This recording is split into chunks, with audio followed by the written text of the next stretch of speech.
Hello everyone, and welcome back to our channel. Today, we are journeying back almost 2,000 years to one of the most consequential moments in ancient history, the year 70 CE and the dramatic fall of Jerusalem. Picture this. The Roman Empire, a colossal military and political power, is at the height of its strength. But in the far eastern province of Judea, tensions have been simmering for decades. The Jewish people, fiercely protective of their culture and monotheistic faith, found Roman rule, with its pagan gods and heavy taxes, to be an unbearable burden. In the year 66 CE, this tension exploded into a full-scale rebellion. A small uprising in Caesarea spiraled into a province-wide conflict known as the First Jewish-Roman War. Initially, the Jewish rebels achieved some surprising victories, even managing to push back a Roman legion. This early success emboldened them, but it also caught the unwavering attention of Rome. Emperor Nero was not about to let a province defy the might of the empire. He dispatched one of his most capable generals, Vespasian, to crush the revolt. Vespasian, methodical and ruthless, began a systematic campaign, conquering the region of Galilee piece by piece. But before he could march on the ultimate prize, Jerusalem, political chaos erupted back in Rome. Nero was gone, and the empire was thrown into a civil war known as the Year of the Four Emperors.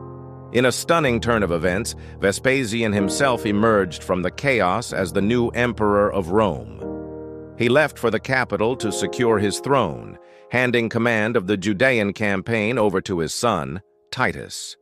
Titus, eager to prove himself and end the long and costly war, set his sights firmly on Jerusalem. By the spring of 70 CE, Titus and his legions had arrived at the gates of the city. Jerusalem was a formidable fortress, protected by massive walls.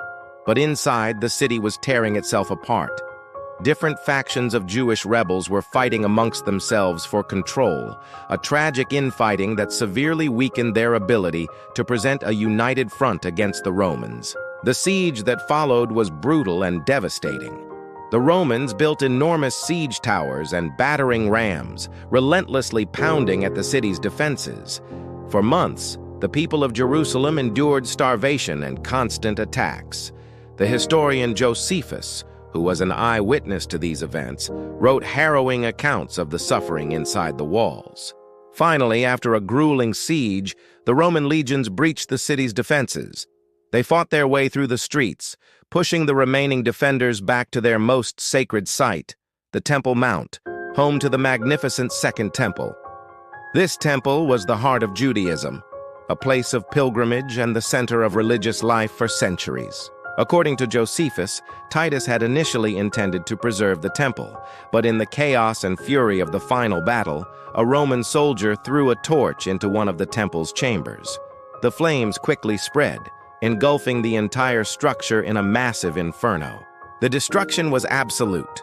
The Romans tore down what was left of the temple, leaving only a portion of the outer retaining wall, what we know today as the Western Wall. They sacked the city, carrying off its treasures, including the sacred menorah from the temple, an event famously depicted on the Arch of Titus, which still stands in Rome today. The fall of Jerusalem and the destruction of the Second Temple was a cataclysmic event. It marked the end of the Jewish state in antiquity and fundamentally transformed Judaism itself. Without the temple, the religion had to adapt, shifting from a practice centered on sacrifice to one focused on prayer, scripture, and rabbinic interpretation. This pivotal moment not only shaped the future of Judaism, but also had a profound impact on the development of early Christianity, sending ripples through history that we can still feel today. Thank you so much for joining us on this journey into the past. If you found this story as fascinating as we do, please hit that like button and subscribe to our channel for more deep dives into history. Let us know in the comments what historical event you'd like us to cover next. See you in the next video.